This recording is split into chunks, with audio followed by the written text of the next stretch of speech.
Nós precisamos encerrar o culto antes para dar tempo hábil para o outro culto.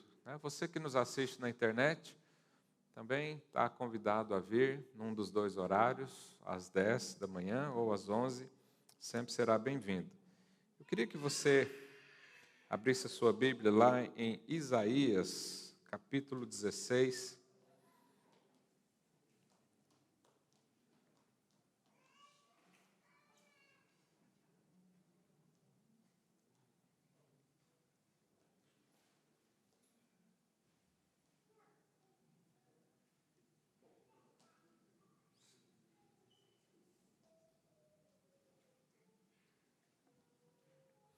Isaías capítulo 16, a partir do verso 4. Vamos fazer uma oração? Peça ao Senhor nessa manhã que te dê sabedoria, revelação na palavra, entendimento.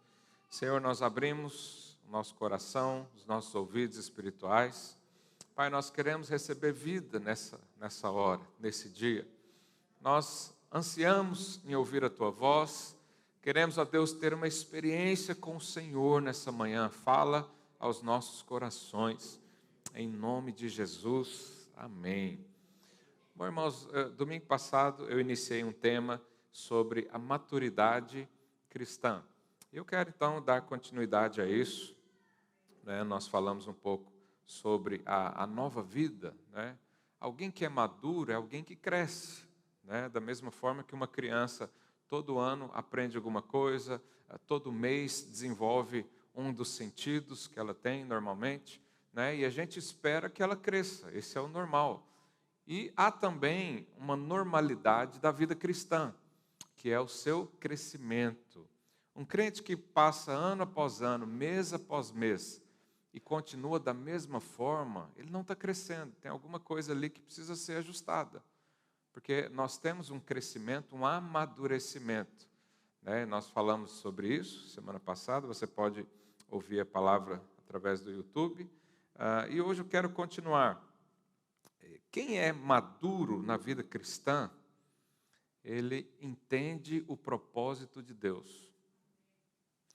Ele sabe que ele não nasceu por acaso. Ele sabe que existe algo superior para ele. Ele sabe que existe um plano, que existe uma convocação da parte de Deus, que existem objetivos da vida que vão muito mais além do que nós temos na vida natural. O que nós temos na vida natural? O ser humano faz o quê? É praticamente como a vida na natureza. Nasce, cresce, reproduz e morre. Esse é o ciclo da vida. Mas há muito mais de Deus para mim e para você, além disso.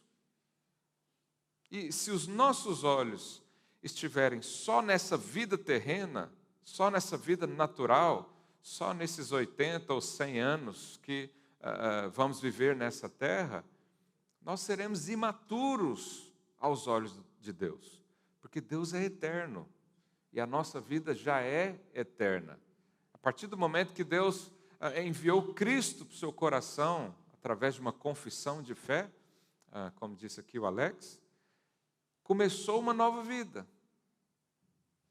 E o normal é que você cresça. Falei para o seu vizinho, Deus tem uma vida de crescimento para você.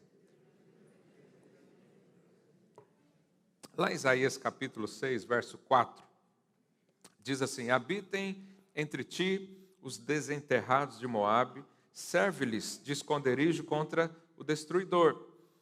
Olha o que ele diz na parte B.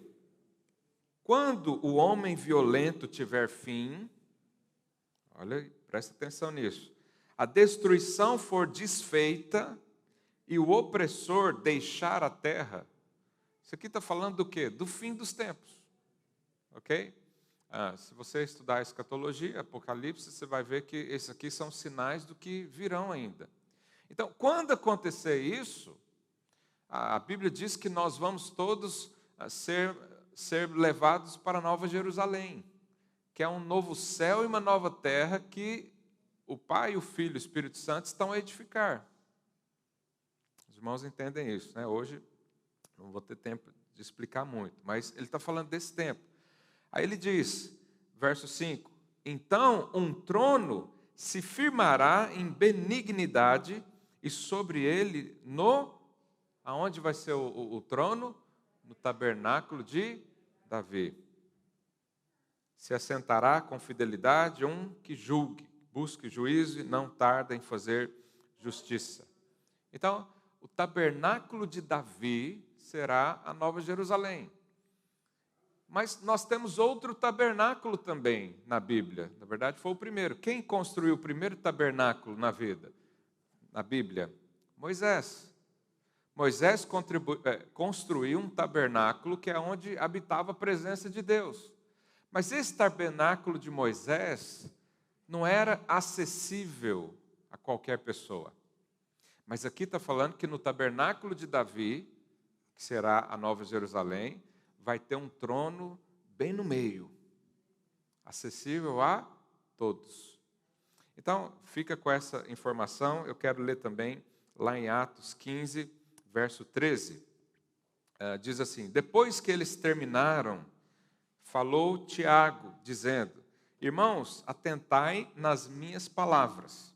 Aqui, esse contexto foi quando a igreja primitiva se iniciou, e Paulo e Silas e outros irmãos que estavam pregando para gentios, que eram todas as pessoas que não eram judeus. Porque você sabe, quando o Espírito Santo veio lá em Atos 1, ele foi derramado entre os discípulos, só tinha judeus ali. Mas depois o Senhor expandiu, e por isso alcançou a mim e a você. Não sei se tem algum descendente judeu aqui, mas senão a gente estava fora da aliança, ok? E aí eles estavam em discussão se isso era de Deus mesmo. Porque Pedro, o apóstolo Pedro, tinha ido à casa de Cornélio, que era gentil, e o Espírito Santo veio sobre eles apenas pela fé. Eles não eram judeus, eles não eram circuncidados, eles não seguiam a lei de Moisés, mas o Espírito Santo veio sobre eles. Então, eles se reuniram lá em Jerusalém para discutir sobre isso, né? E aí está aqui no fim da discussão, é esse contexto. Verso 14.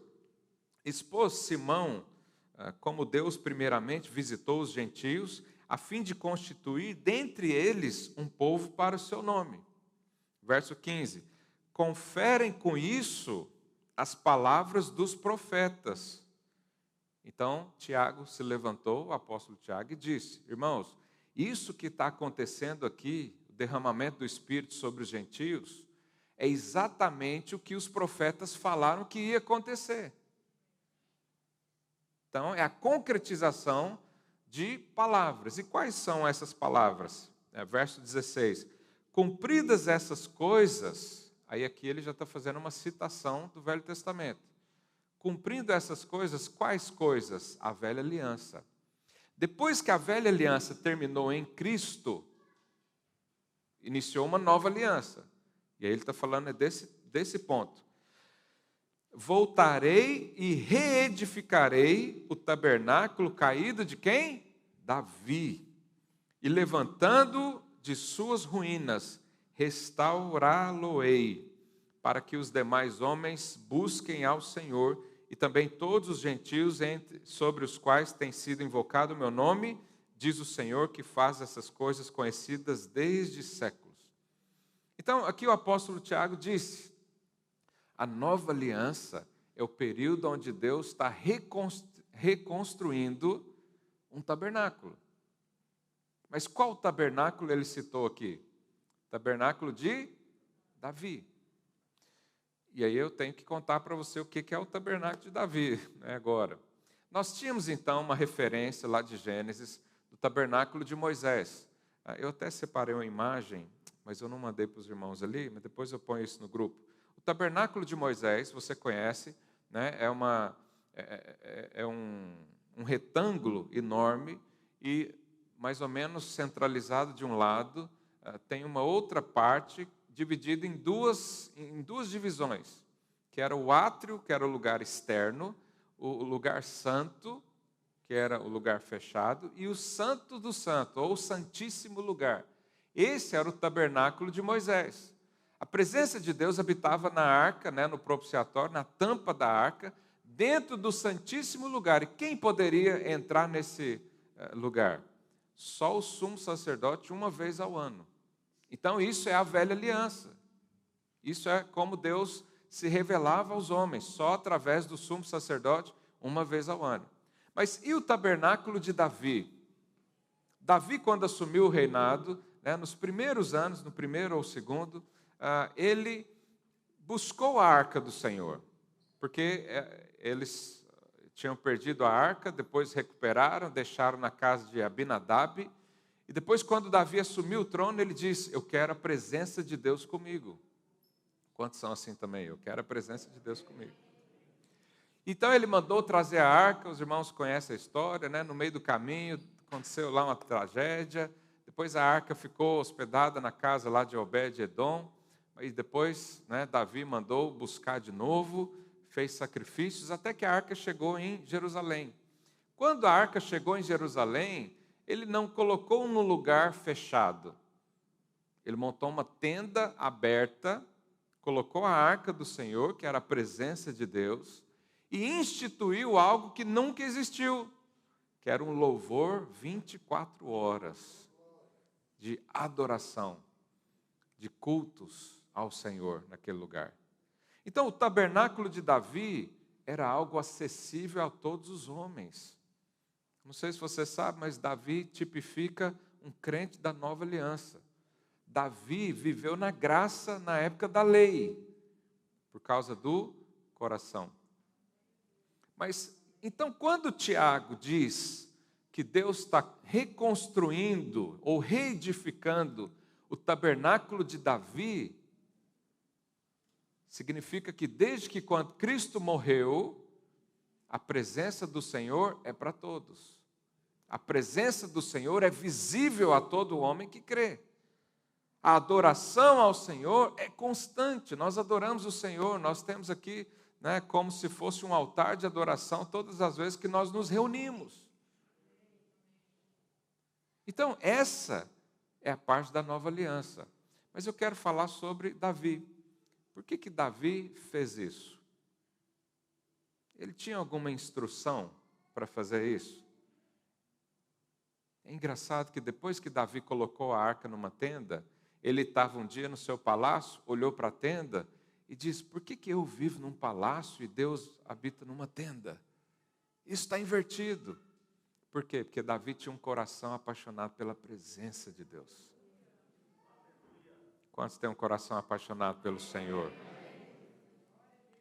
Então a nova aliança tem tudo a ver com a reedificação do tabernáculo de Davi. Nós precisamos entender isso, porque é isso que Deus está fazendo hoje. E se eu e você somos chamados cooperadores, então eu preciso trabalhar com o Senhor nisso. Qualquer outra coisa é outro propósito. E você sabe, Davi foi um sucessor do antigo rei, que era Saul, que na verdade foi o primeiro rei dos hebreus. Os irmãos conhecem a história de Saul, Saul foi escolhido por Deus também, então ele representa também os filhos de Deus, numa análise de comparação, mas Saul não punha tanta importância em Deus como Davi. Você sabe a história? Saul, ele começou muito bem, ele começou com muitas conquistas, tudo que ele punha a mão crescia, toda batalha que ele chegava, vencia, mas ele não tinha a preocupação com Deus. Sabe qual era a preocupação de Saul? Fazer um monumento para si mesmo. Ele encheu tanto de si, ele cresceu tanto os olhos na sua força, porque ele é o rei, ele tem poder, ele tem autoridade, e ele passou a vida pensando em si mesmo. E todos os erros de Saul, você percebe que estava ali por trás interesses próprios. E aqui em 1 Samuel 15, 12, olha o que a Bíblia diz: madrugou Samuel para encontrar a Saul pela manhã, e anunciou-se aquele: já chegou Saul ao Carmelo, e eis que levantou para si um monumento. Então, olha a diferença. Saul assumiu o reinado, a autoridade, e estava preocupado em promover a si mesmo. Depois veio Davi, assumiu o trono, qual foi a primeira coisa que ele fez? Vamos colocar Deus no centro de tudo. Enquanto um estava preocupado com o seu plano, o seu propósito, a sua vida, a sua carreira, a sua imagem, o outro estava preocupado com Deus. Quando a arca estava vindo, ele estava a dançar ali para o Senhor, e a esposa dele falou, parece um jegue dançando. Sabe que é a pessoa desengonçada? Ou que nome que dá para isso? A pessoa que é dura, não tem jeito. Eu estava conversando com o irmão esses dias, ele falou que fez até um curso para aprender a dançar forró, se eu não me engano. Isso é um rei que está lá preocupado com a sua imagem. Irmão, você já viu um rei ou a rainha da Inglaterra correndo? Não, é pose de rainha. Todo mundo corre por ela, menos ela. Mas Davi não preocupou com a sua própria imagem. Ele preocupou de colocar Deus no centro do tabernáculo, no centro da vida, no centro das realizações, no centro dos sonhos, dos desejos. Ele fez isso. E ele, então, é conhecido como homem segundo o coração de Deus. Saul, a vida dele era no centro. Os seus sonhos, os seus planos, né? Ele pensava, por onde eu vou, eu venço, tudo que eu faço cresce, né? Glória ao meu nome. E há pessoas que vivem assim hoje também, porque Saul não era um ímpio, alguém fora da aliança. Não, ele era um homem de Deus. O Espírito Santo estava sobre ele também. Mas mesmo assim, ele não teve o foco da vida de Deus. Porque o foco da vida de Deus é sempre colocar Deus no centro de todas as coisas. Então, o Espírito Santo se ausentou de Saul. Depois ele não conseguiu fazer mais nada, foi fracasso em cima de fracasso. E você sabe que há também uma forma de você colocar a sua vida no centro, quando você também vive no fracasso. Porque quem vive no fracasso, aquele que fica, eu não posso, eu não consigo, eu não tenho, esse também colocou a si mesmo no centro. Porque quem coloca Deus no centro, ele diz, tudo eu posso nele. Tudo eu faço nele. Eu sonho por causa dele. Eu tenho fé porque ele está à minha frente. Então, viver no sucesso a si mesmo ou no fracasso não é propósito de Deus para a nossa vida. Nós temos que ser como Davi. Saul era tão cego que teve uma época da vida dele que ele mandou matar todos os sacerdotes. Mandou calar a boca de Deus. É como, talvez, aquelas pessoas que ficam chateadas com alguma coisa e cortam o relacionamento com o pastor, com o líder, com o discipulador. Isso é matar os sacerdotes. Ou seja, Deus, me esquece, deixa eu viver a minha vida. Foi isso que Saul fez. E o que fez Davi? Davi, então, colocou Deus no centro. Davi mandou avisar, né, isso depois que ele foi nomeado rei de todo Israel. Ele colocou Deus no centro e falou, tudo é por causa de Deus. Se a gente for para uma batalha é porque Deus falou. Se a gente fica aqui é porque Deus falou. Ele colocou isso no centro. E essa foi a grande realização. Ele fez celebrações ao Senhor. E ele disse, eu quero só a vida que Deus tem para mim. Quando ele caiu no pecado, ele disse isso. Ele falou, Deus, não me tira o teu Santo Espírito. Saul, quando pecou, e o profeta disse que ele ia ser destituído, ele só ficou preocupado com a sua imagem. Ele queria lá saber de Deus. Mas Davi era como se ele falasse, Deus pode tirar tudo de mim, mas menos o teu Espírito. Posso perder reinado, posso perder reputação, posso perder seguidores do Instagram. Mas não tira o teu Santo Espírito, porque é a coisa mais importante da minha vida.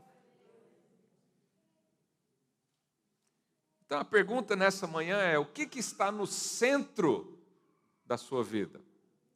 Para Saul era um monumento de si mesmo, uma grande estátua. Mas para Davi era Deus. Saul e Davi eram homens de Deus, mas cada um teve um estilo de vida. E o que é construir um tabernáculo hoje para nós? Porque essa foi a grande realização de Davi. Isso foi o que fez com que o seu reinado fosse um reinado exitoso. E o que para nós é construir o tabernáculo de Davi? Sabe, Deus tem isso para cada um de nós. Isso significa a nossa obra, o que nós fazemos hoje. Nós podemos fazer como Saul ou fazer como Davi. Davi aponta para os crentes da nova aliança. É aqueles que dependem do Senhor. É aqueles que reinam para o Senhor. É aqueles que edificam para o Senhor. E Davi então quis e teve o desejo, sem ninguém ensiná-lo, de construir o templo. O templo que depois foi construído pelo seu filho Salomão. Mas tamanha era o desejo de servir a Deus. E nós precisamos ser como Davi. Isso é o que o Senhor espera de nós. Mas qual é o tabernáculo que nós precisamos construir hoje? O que significa reconstrução do tabernáculo hoje? Sabe, há um processo na nossa vida, porque Deus escolheu Davi. A Bíblia diz que ele achou Davi. Que ele estava à procura de alguém que tinha coração. Então, no processo de Deus, primeiro ele te escolhe. Ele escolheu você. A Bíblia diz que nós somos eleitos, escolhidos. Se você está aqui hoje é porque você foi escolhido. Mas depois que Deus nos escolhe, Deus coloca coisas no nosso coração. Deus forja um coração igual o dele. Aí ele põe desejos, põe sonhos, né? Isso é um processo de transformação. E depois de sermos transformados, ele nos dá capacidade para realizações. Então esse é o processo. Deus te escolhe.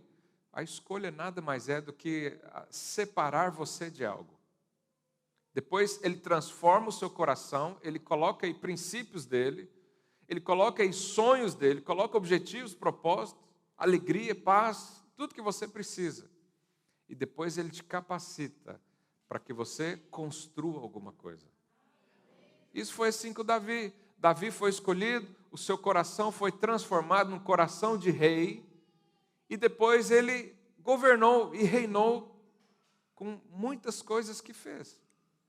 E há um processo na nossa vida, porque a Bíblia diz lá em Romanos 12, 2, e não vos conformeis com este século, mas transformai-vos pela renovação da vossa mente, para que experimenteis qual seja a boa, agradável e perfeita vontade de Deus. Para eu saber qual é a boa, agradável e perfeita vontade de Deus, ele diz aqui, eu tenho que renovar minha mente. Isso é um processo de transformação. Mas quando nós olhamos para a nossa vida e não enxergamos vontade de Deus boa, perfeita e agradável, é porque talvez a gente está no caminho de Saul, de trabalhar para nós mesmos. E eventualmente isso vem queda após queda. Mas quando trabalhamos para o Senhor, a Bíblia diz que os planos são perfeitos, são bons, são agradáveis. Quantos aqui querem viver uma vida boa, perfeita e agradável? Pois é, essa vida tem um nome, é a vida cristã. Fora disso, não há esperança. E essa, né, eu estou aqui falando sobre o propósito do Senhor. Eu quero dar aqui uns exemplos. Vamos pegar a vida de Noé, por exemplo. Noé também foi alguém escolhido. Na época de Noé, né, o Senhor o chamou e disse, olha, tem muita maldade na terra, o homem é continuamente mau. Então, eu vou escolher você, vou forjar um coração para você fazer algo. Então, Deus escolheu Noé. E aí Deus falou para Noé construir o quê? uma arca, um navio. Você sabe quantos metros tinha de comprimento? 150 metros de comprimento, 15 metros de altura. Você sabe quanto tempo ele levou para construir essa arca? Deve ser uns 100 anos, porque ele tinha 600 quando terminou. Naquela época o pessoal era mais jovem, não é? Quantos anos Noé tinha? 600. É assim, para nós é um pouco difícil entender, mas por que Deus escolheu Noé? Porque ele tinha um coração para construir a arca. Porque você vai construir a arca lá no meio de um deserto onde não tem chuva nenhuma. Onde as pessoas dizem, para que você está construindo a arca? Aí ele fala, é para salvar as pessoas. Mas salvar do quê? Não tinha chuva. Mas Noé foi forjado o coração. Algo dentro dele falava, construa a arca, porque você vai ser usado para salvação. Então Deus escolheu, separou da maldade do homem, separou Noé. Deus transformou o seu coração para ele continuar em fé. E o resultado foi construir a arca que depois salvou a humanidade. Por isso eu e você estamos aqui. Então, olha o exemplo de como Deus trabalha no coração das pessoas. Nós temos também o exemplo de Abraão. Abraão também foi escolhido, foi separado. Abraão vivia num lugar onde tinha muita mistura de religiões, onde Deus não era Deus de fato, e Deus escolheu Abraão para começar alguma coisa. Deus então escolhe Abraão, separa-o do mundo e diz o que para ele? Sai da sua terra, da sua parentela e vai para um lugar que eu te mostrarei. Deus também forjou o coração de Abraão. Senão ele não sairia da terra dos pais, com tudo que ele tinha, para ir para um lugar que ele nem sabia onde. Essa é a vida cristã. Quando o Senhor fala, vai por esse caminho, e você diz, mas eu não estou enxergando nada. Mas Ele forja algo dentro de você, Ele gera coisa aqui dentro, e você vai. E qual foi o resultado disso? Abraão, então, foi escolhido para começar uma nova estirpe, um povo separado totalmente, um povo guiado totalmente por Deus. Então, olha o processo na vida de Abraão da mesma forma. Deus escolheu, Deus transformou aqui dentro e ele conseguiu realizar uma obra externa. Esse é o processo de Deus. Nós temos também o exemplo de Moisés. Moisés era príncipe do Egito. Mas a Bíblia diz que ele se recusou a ser chamado de filho da filha de Faraó. Ou seja, ele recusou a vida de príncipe. Deus também o escolheu e o separou, o santificou. Deus transformou e gerou algo dentro dele. E ele voltou para o Egito e disse o quê? Eu tenho uma obra a fazer. Deixa o meu povo ir. Olha o mesmo processo. Deus escolheu, Deus transformou o coração e a consequência foi que ele foi usado para libertar o povo do Egito. Durante 400 anos foram escravos. Então isso aconteceu com todos os homens de Deus para trás. O Senhor escolheu, gerou algo aqui dentro que gerou algo fora. Esse é o processo de Deus para nós. Deus te escolheu. Deus trabalha o seu coração dia e noite, renovando a sua mente, te dando impressões, sonhos. E a consequência vai ser, você vai ser muito usado por Ele, para libertar pessoas, para construir coisas. Então existe um tabernáculo de Davi para nós. O tabernáculo de Davi para Moisés foi libertar o povo do Egito. O tabernáculo de Davi para Abraão foi constituir uma nova raça. O tabernáculo de Davi para Gideão foi libertar o povo dos midianitas e conhecer a Deus. Gideão não conhecia Deus. Ele conhecia um Deus vingador. Ele tinha dúvidas sobre Deus. Deus foi falar com ele e ele disse, mas Senhor, por que eu estou vivendo isso aqui? Não conhecia. Mas Deus também o escolheu, Deus também trabalhou a sua fé e ele pôde fazer grandes coisas na sua vida. Então, existe um tabernáculo de Davi para eu e você construir. Que nós chamamos de vontade de Deus. Quando diz sobre Davi, deixa eu ler com você, lá em Atos 13, verso 21, aqui fazendo uma citação também do Velho Testamento, a Bíblia diz: e tendo tirado a este, Saul, depois que Deus removeu Saul, porque Deus põe, mas Deus pode remover também. Levantou-lhes o rei Davi, do qual dando testemunho disse: achei Davi, filho de Jessé, homem segundo o meu coração. Em seguida ele fala por que era segundo o seu coração. Ele diz: que fará toda a minha vontade. Então, todos esses homens que eu dei exemplo foram trabalhados no coração e todos eles tinham um desejo de fazer toda a vontade de Deus na terra. Isso define um homem, uma mulher de Deus. Sabe, um homem ou uma mulher de Deus não é aquele que faz só quando dá. Não é aquele que faz só nas suas horas vagas. Irmãos, Davi, ele era rei. Você acha que rei tem uma agenda assim meio apertada? Ele fica o dia todo jogando PlayStation na sua casa. Davi tinha muita coisa para fazer, mas a ocupação principal era trabalhar para o Senhor. Era louvar o Senhor, era erguer altares em adoração ao Senhor. Era guerrear pelo Senhor, era servir as pessoas por causa do Senhor. Então, fazer toda a vontade de Deus é a nossa edificação do tabernáculo de Davi. Há um tabernáculo de Davi para cada um de nós. O Senhor nos chamou para edificar alguma coisa.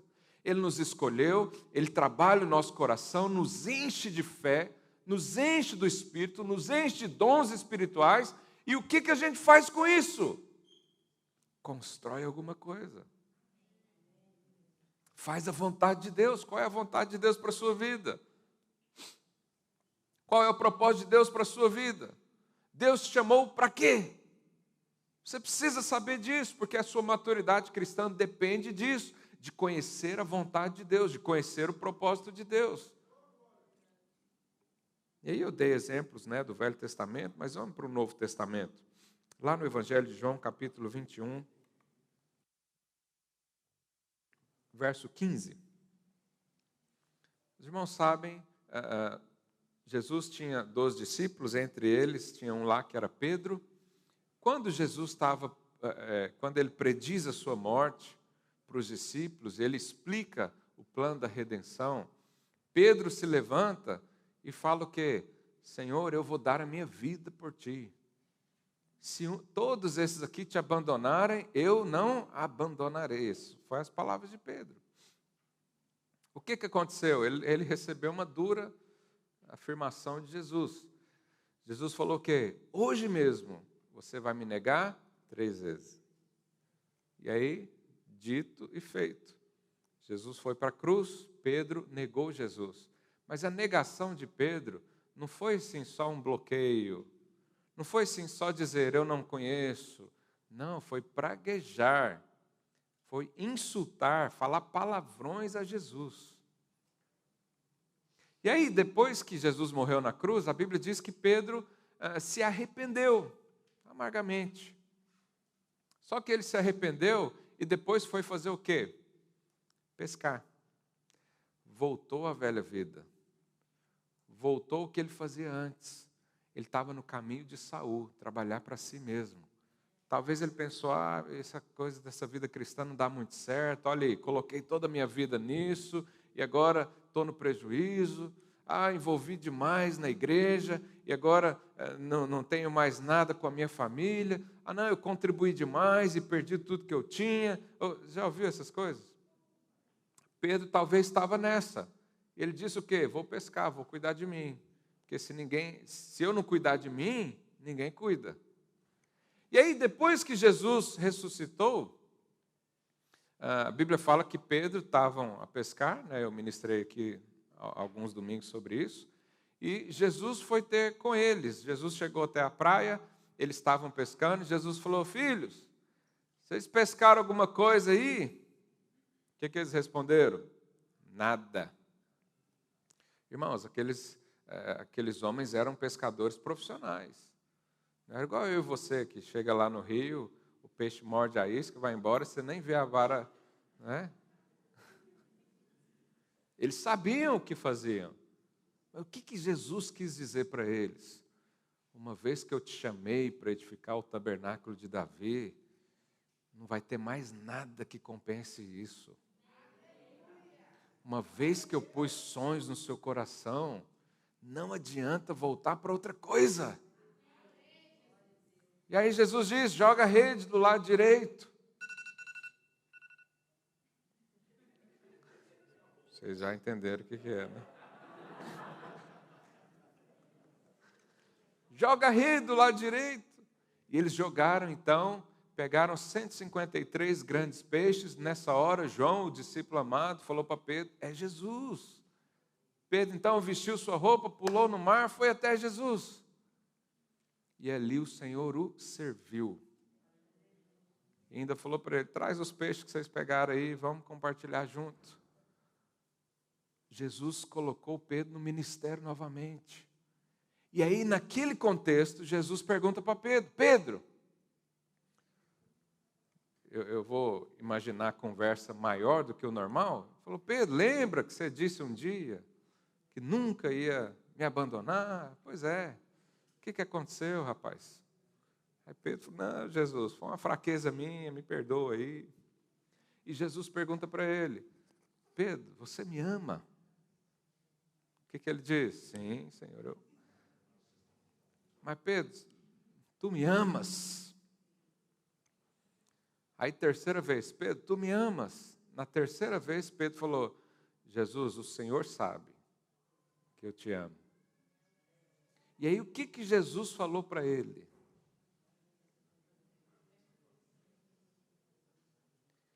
Pedro, volta para o ministério. Eu te chamei para ser pescador de homens. O que você está fazendo a pescar peixe?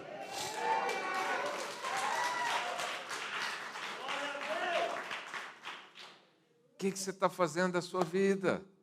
Não faz monumento para si, não. Me coloca no centro. Vai dar muito fruto. Então, apacentar as ovelhas de Cristo é o nosso tabernáculo de Davi hoje.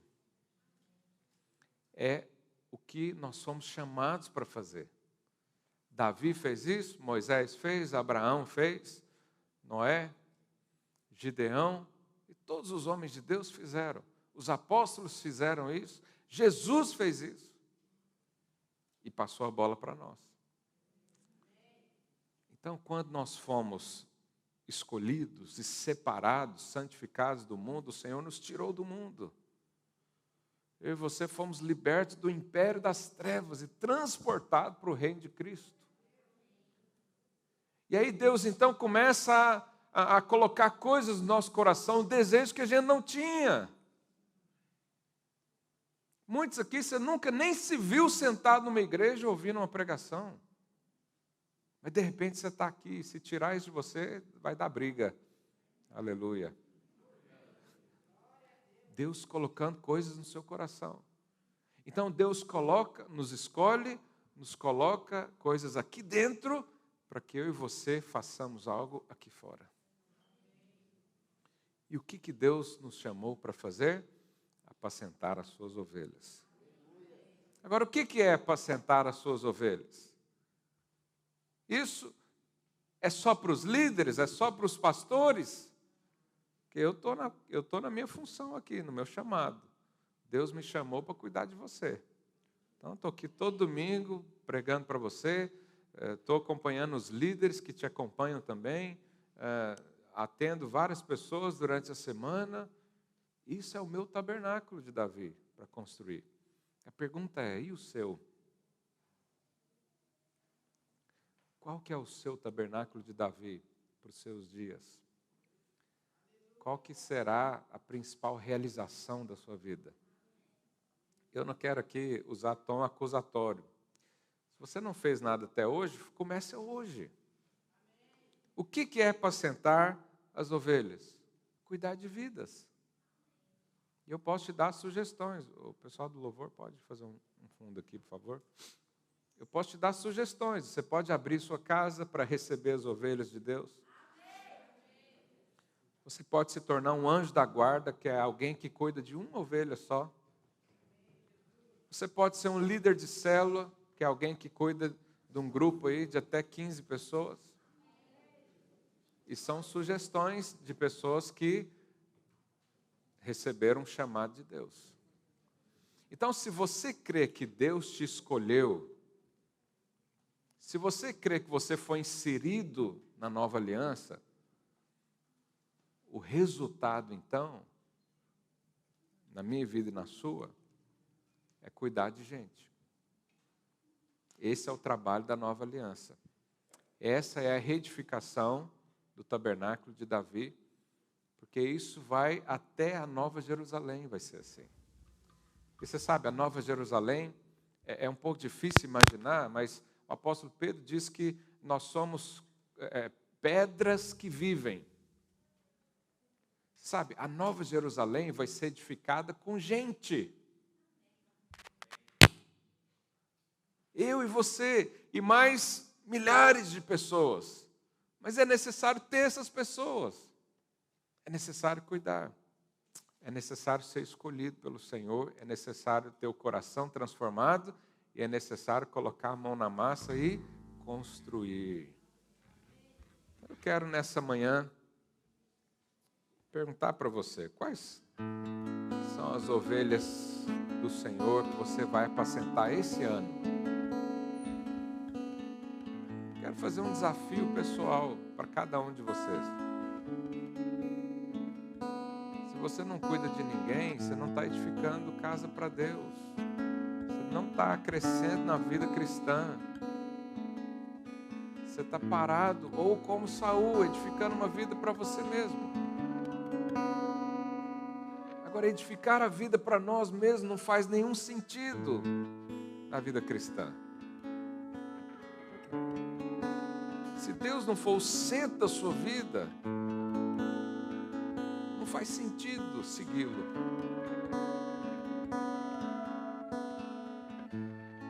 Mas se você crê que o Senhor te chamou, então faça um compromisso com Deus, nem comigo, é com o Senhor. Fala, Deus, eu te amo. Eu me sinto amado, eu me sinto escolhido, eu me sinto capacitado, eu me sinto preenchido de fé, de vida. E eu vou fazer alguma coisa com isso. Não vou viver para mim mesmo. Não vou erguer um altar com uma estátua minha para chegar lá nos meus 80, 100 anos e dizer, foi um bom gestor de empresas. Foi um bom cabeleireiro, foi um bom construtor. Eu quero chegar lá no fim da vida e alguém dizer, foi um homem segundo o coração.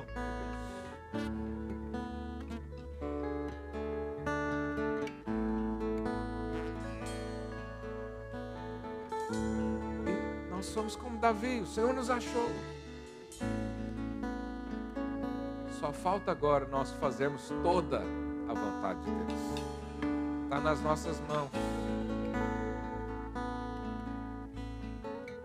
Então, se você quer responder a isso, fique de pé no seu lugar. Vamos orar ao Senhor.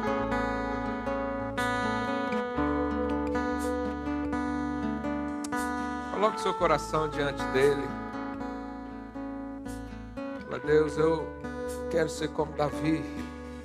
Não quero ser como Saul. Não quero desperdiçar minha vida investindo só nos meus planos, nos meus sonhos, nas minhas conquistas, na minha imagem. Mas eu quero ser como Davi, que colocou Deus no centro, que colocou a sua vida, os seus recursos, a sua autoridade, a sua imagem, colocou diante do Senhor e disse, o Senhor vai à frente, eu sigo, o que o Senhor diz eu faço, o que Ele fala é a verdade, não o que eu penso, não o que eu sinto, mas o Senhor é Deus da minha vida. O Senhor é Deus da minha vida. Nessa hora, Deus, nós respondemos ao Senhor. Pai, nós temos um coração agradecido. Nós fomos escolhidos e somos transformados de glória em glória até ser a imagem do Senhor. Mas nessa manhã nós dizemos, queremos apacentar as vidas. Queremos cuidar, ó Deus, daqueles que virão ainda. Oh Deus, forja o nosso coração como o coração de Davi, como o coração segundo o Senhor, para que nós possamos fazer toda a sua vontade aqui na terra, em nome de Jesus. Em nome de Jesus. Aleluia. É aqui que eu me sinto muito bem. Você tem um ano pela frente. É aqui que eu me sinto muito bem. Você tem investimento sobre a sua vida. Você tem líderes. Você tem pastores que te acompanham. É necessário apenas uma decisão de fazer algo para o Senhor.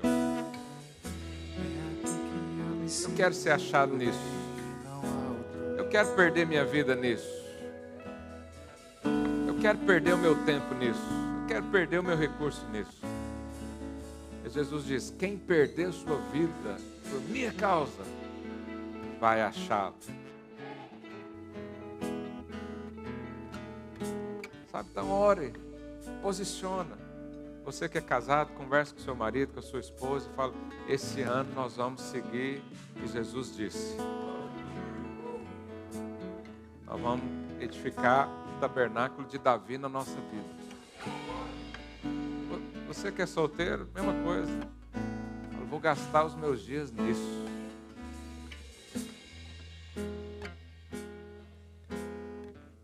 Então nós temos um ano pela frente. Eu desafio você a se tornar um líder de célula. Ah, pastor, é difícil liderar pessoas. É difícil quando você está preocupado em edificar monumentos. Aí é difícil. Mas quando você coloca Deus no centro, Ele te capacita. Ele tira lá o menor dos irmãos. Não tinha capacidade nenhuma. Mas por causa da capacitação do Senhor, mata leão, mata urso, derruba gigante, vence exércitos. Ele pega lá Gideão, o mais pobre, família mais pobre, o filho mais pequeno. E com pouco recurso, faz muita coisa. Então esse é o meu desafio para você, que você amadureça, que você cresça. E lá no final do ano você tenha frutos para mostrar para o Senhor. Quantos aceitam esse desafio? Ergue a sua mão aí, deixa eu ver. Senhor, tira foto. Marca. Deus abençoe você. Até domingo que vem, em nome de Jesus.